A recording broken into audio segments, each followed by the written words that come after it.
When I left my teaching career at 32 and told people I was moving to New York City and starting a business, the reaction was not exactly what I was hoping for. Most people thought I was crazy. Some people thought I was straight up stupid. And a lot of people thought I was both. And I don't blame them. I had my own doubts. You know, I'm a brown man with Arab Muslim immigrant background. Name one successful entrepreneur you know that has that background. I'll wait. Exactly. You can't, right? I'm not exactly Tony Robbins. There was no blueprint. There was no one who looked like me or sounded like me that had done what I was trying to do. And the judgment was real. I felt it. But I want to tell you what I decided to do about that judgment, because today's question from Ralph brought it all back for me. And Ralph, this episode is for you. But I think it's also for a lot of people who are listening that are worried about something about themselves from the past that might come back and haunt them and is keeping them from succeeding in business. Nicole, take it away. Thanks, Omar. Happy to be here. I'm here to ask the questions that you'd be asking if you were sitting right next to Omar. As Omar just said, we're answering Ralph's question today. Ralph asks, I'm an ex-con trying to build a personal brand. I'm terrified of the judgment that comes with my past being public. How do I get past the fear and put myself out there? First of all, Ralph, thank you so much for asking that question publicly. I think it took massive courage. I'm sure it took massive courage. And Omar, I know you just said that it landed differently than most questions that we get. It did, because underneath Ralph's question is something I recognize completely. Not the specific circumstances about prison, but the fear. You know, the fear that you, who you are, where you came from, what you have been through, what you've done in the past even, will disqualify you from even getting started or even having any level of success in whatever dream you have. This fear is real, and I want to speak directly to it. But first, I want to reframe something completely. Ralph, I want you to hear something from Robert Greene. Robert Greene's one of my favorite authors, and he's one of the greatest thinkers and strategists when it comes to human nature. And he says, if you want to create interesting work, live an interesting life. Now, going to prison is not a joyful experience, and nobody's pretending it is. But it is interesting. It is remarkable. It is something that has tested you at a level that most people will never be tested at. And surviving it and reforming your life and deciding to build something and deciding to show up and be seen, this is not a liability. It's not something that you should be hiding from. This is one of the most compelling origin stories I've ever heard. Brene Brown, a very popular author, says, make your mess your message. Your mess is real. Your message is waiting. It's a good question. And here's the thing about vulnerability that most people do not understand until they try it. We all have things that we're ashamed of. We all have decisions that we've regretted, okay? Anybody who says otherwise is lying, okay? And we all have chapters of our lives that we wish we could rewrite in some way. When you stand up and say, this is what I did, this is what happened, this is who I became on the other side of it, people do not look away. They lean in. It's interesting. People love the after picture because they've seen the before picture. Because you're saying that the thing that most people are too afraid to say about their lives, that they have the courage, and they could have the courage, to create real change. Yeah, and that's key, because it's what you just said there. It's about what's happened on the other side. You've processed that pain, you've processed the situation, you've processed this thing that you're ashamed of, and the lessons that you derived from it, that's what you're sharing. That's what's super valuable to the audience or to people that are interested in your story. Yeah, and every great movie, every great story has a story arc, and the reason why it's so engaging is because of how far you've come, and obviously you've come a long way. Let me tell you something that I had to learn the hard way. When I was starting to build my business and my brand, I was surrounded with people that did not believe in what I was trying to do. They thought it was a pipe dream, right? I'm talking about former colleagues, I'm talking about friends, even family members that were close to me who thought I was really like throwing away a stable career for something that would never work. People who looked at me saw every reason it would not work, right? And they would sometimes verbalize it and tell me, this is not gonna work because so-and-so, and this reason, and that reason. And here's what I eventually understood. Those people were never my audience, right? they are not the people I'm trying to serve. They're not the people that believe in the vision I have. Not then, not now. The people I am here to serve are the people who need what I have to offer. And those people didn't need what I had to offer. The entrepreneurs who are starting from absolutely nothing, these people are often faced with this problem because they feel like they have no track record, they have no proof that they can make this work. The people who came from the backgrounds that the mainstream business world does not see or represent. The people who were told it cannot be done, but chose to do it anyway. Those are my people. Those are the people I serve. The people who judge me or doubt me, these people are not the ones that I'm meant to serve. So Ralph and anybody else who's listening, the people who will judge you for your past or what you've done previously in another life, they're not your people either, okay? They're not the audience you are here to serve. And this is going to happen as you grow. You're going to have a lot of people that just disagree with you, and that's okay. They are not the community you're trying to build. Anyone who defines you by your worst moment in life and decides that this is your whole story, they already disqualify themselves from your world. You don't need their approval, and you never did. Omar, I'm going to challenge you a little bit because that might sound like it's easy to say, and you've experienced this, you've alluded to this. If the people that are judging you are people that you really care about, the people that are the closest to you, especially in that time when you haven't built your network, it's your friends, your family, how do you deal with that emotionally? That fear is real, and we're not talking about trolls here. We're not talking about strangers online. The fear that your past will cost you real business and the people that are closest to you are the ones that are doubting you. It's a tough one. I think in those moments, because I remember in those early days we experienced that judgment from people closest to us, I think that's when you start to find your people that will support you. You start looking out to people that will be cheerleaders versus, what's the opposite of a cheerleader? Haters. A hater, exactly, a hater. Yeah, and I think this is a very important step in the entrepreneurial journey where you need to surround yourself with the people that are already doing it, people that are in your world, that are achieving the success that you want to achieve. When you're around these people, it's not strange to be successful. It's like the standard. And when you're around people that are doubting you, you just are reinforcing this idea that this is a dream and it's impossible. But there's plenty of people that do exactly what you want to do.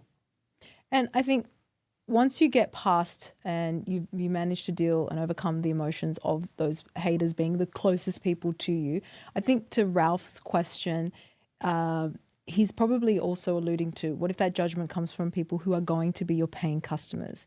Are they going to be willing to pay you for a product or service if they know about your past? That could be the fear that's underlying his question. It's a real fear because these are real opportunities. And especially in the beginning, these opportunities are really important because you need to make money to pay your bills. Here's my honest answer. Some people will walk away, and I'm not going to pretend otherwise. This happens. People are just not meant to be your customers.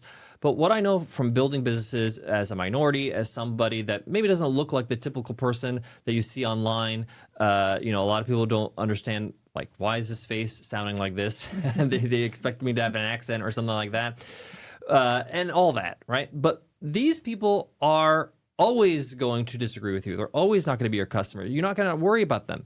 They're not going to really see the value in what you have to offer. Because a client who needs you to be something that you are not in order for you to do business with them is a client you'll always be uncomfortable to serve. Somebody that you just don't want to be around because you can't be your real self. The clients you want are the ones who will stay and refer other people and come back, and the ones who choose you specifically because of your story.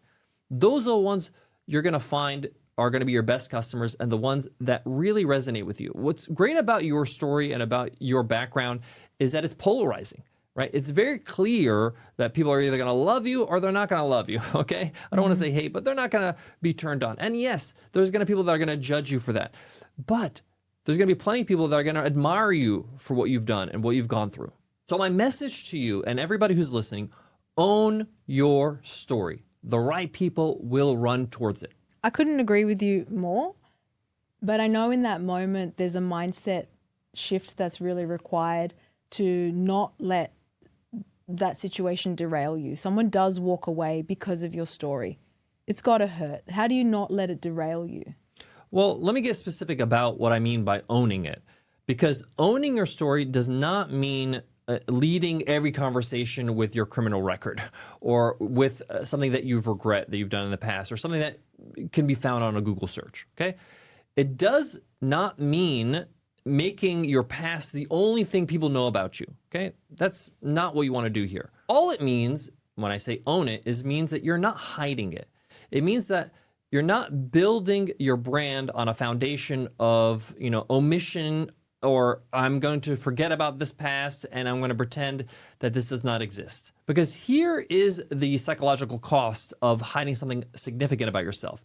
Every time you show up, every piece of content you create, every client you call, every introduction you make, there is a part of your brain that is, masking a secret, that you're kind of keeping it behind closed doors. And that has a toll, that has a cost. You're monitoring what you're saying, you're calculating the risk, you're bracing for the moment that someone's gonna find out. That's exhausting, right? That is an invisible force that you are fighting every day. And guess what? It's invisible to everyone else except you, okay? When you own the story, that weight is off your shoulders because there's nothing you have to manage. There's nothing that you have to hide. There is only the truth of who you are and what you have been through and how you made it through and what you're building now. And this is going to liberate you, right? It's going to allow you to really be yourself and show your personality and resonate with people. And when people say, you got to be authentic, this is what authentic means. It's authenticity is the word that comes to mind, but it's also that exhausting energy that is so sapping when you've got this facade or this thing that you're trying to hide constantly. It's like, I don't think people realize how much it really takes away from the energy that you could be spending on other things, of putting yourself out there and other things in your business. If you're just worried about that piece that you're worried about, keeps holding you back. Yeah, and it's going to limit what you can and cannot do. I'll give a good example. A lot of people that come from my background try to hide their background. Like they just feel like, oh, Arabs and Muslims, they have a bad PR, so I'm not going to talk about that.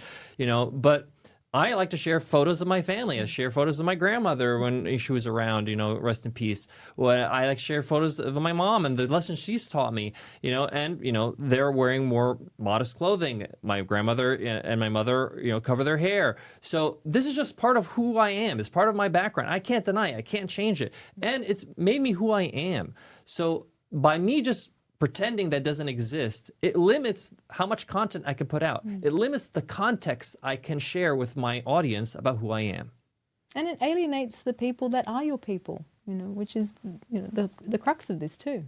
Hope you're enjoying the episode. I just want to quickly give you a heads up. We need you to subscribe because we have an upcoming episode we don't want you to miss. By hitting subscribe, as soon as the episode's out, you'll be notified. So what's this episode that I'm talking about? It's called Low Cash Flow. Do you have low cash flow? Well, I'm going to give you 3 simple steps to get your business making more money now. This is like the jump start that you need to get your business making more revenue. I know a lot of people right now are suffering from a tough economy and they're looking for easy ways. And I'm not going to say these are easy, but they're simple. There's something that you can follow and follow through. So subscribe so you don't miss that episode. So like I mentioned, I grew up in an immigrant household. My parents were immigrants from Egypt. They migrated from Egypt to the US in the late 60s. And they struggled financially because it was very tough for them to get on their feet, get their degrees all over, find a job, learn a new language, new country. It was tough. And I do not look like the people who typically get held up as the entrepreneurial success in the business world. I do not sound like them. My background is not their background that gets featured on, the cover of Forbes magazine. And for a long time, I felt like I was at a disadvantage. I felt like, this is impossible.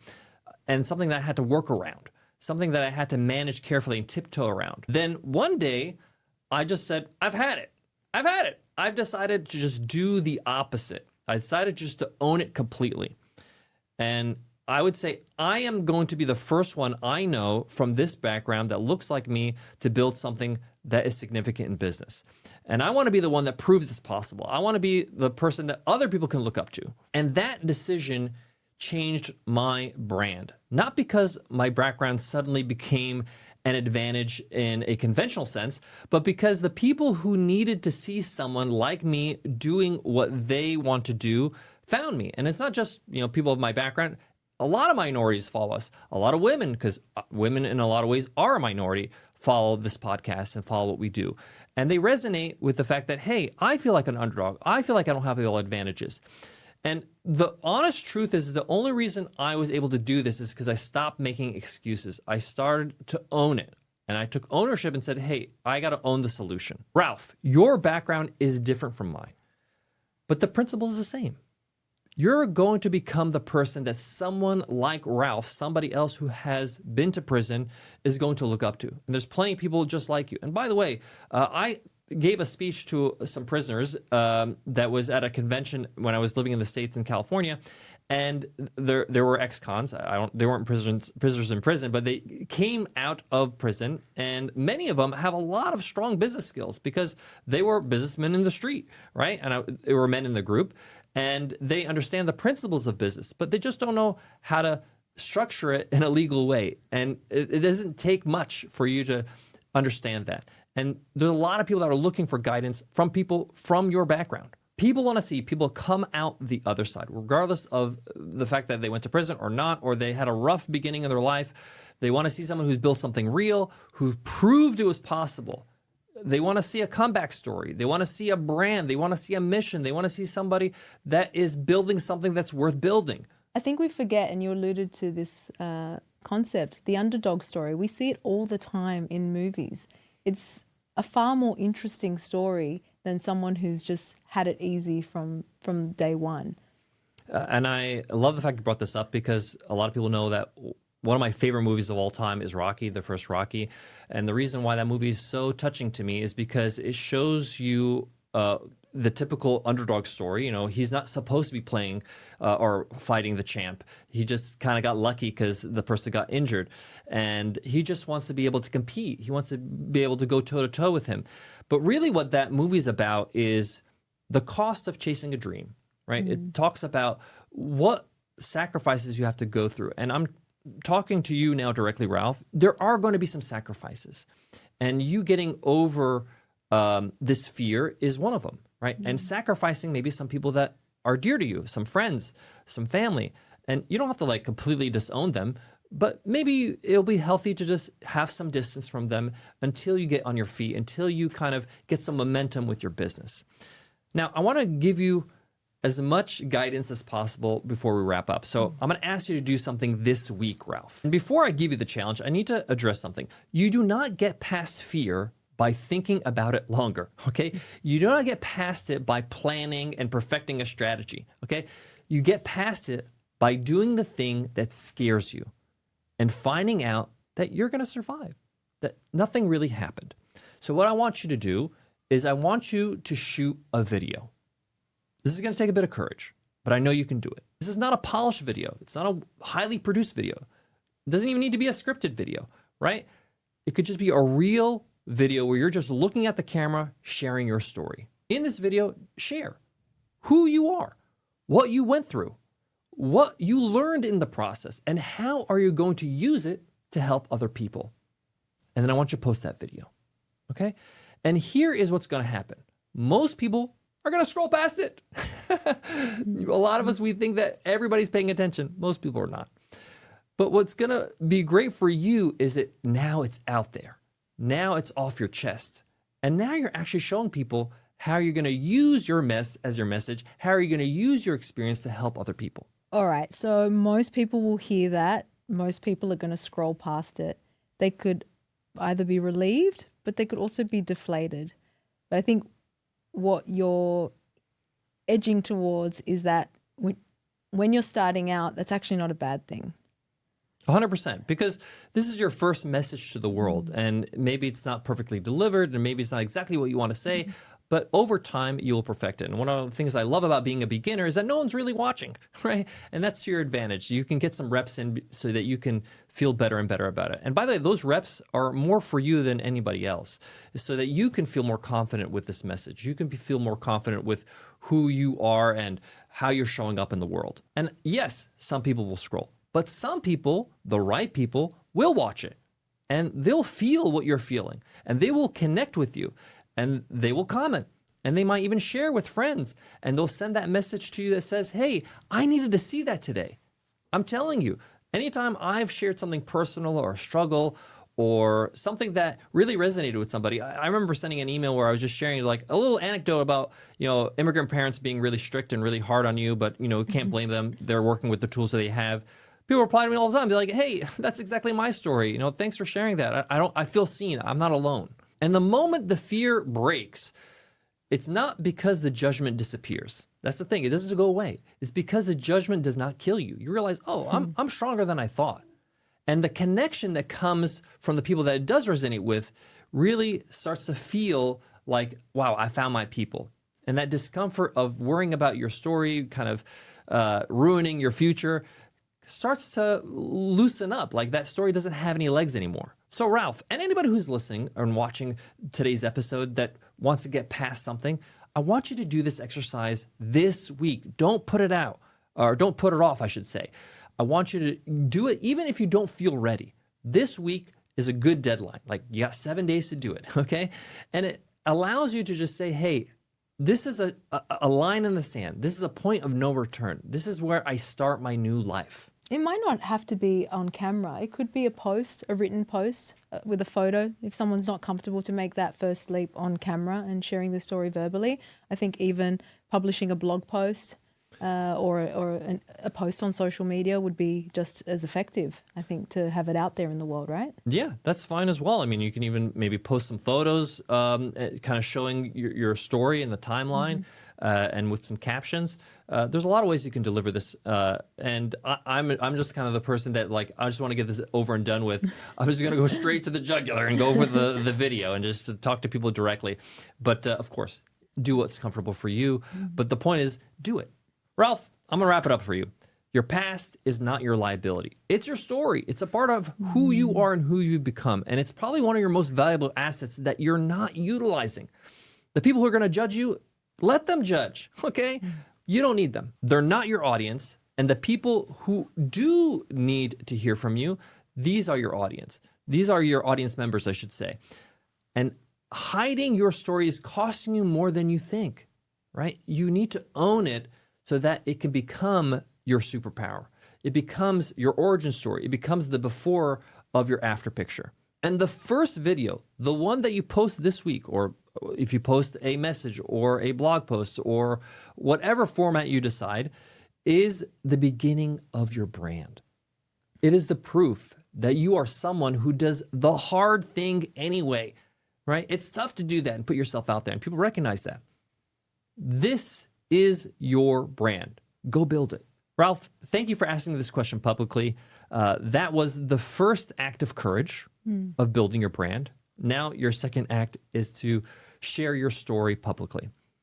And if you want to send your own question, if you're listening, you're like, hey, I got a question I want to ask on a different topic, go ahead and submit it over at 100mba.net/Q. If you want to continue learning, we have a recent episode that you should check out. It's called How I Grew My Podcast to 300 Million Downloads. I share the exact playbook of what has worked and what has not worked over the years, as well as how podcasting is changing over the years. If you want to start a podcast, this is a must listen. Go ahead and check it out. Ralph, we're cheering you on. Hope this episode helped. We'll see you in the next episode. Yep. See you guys in the next one. Take care.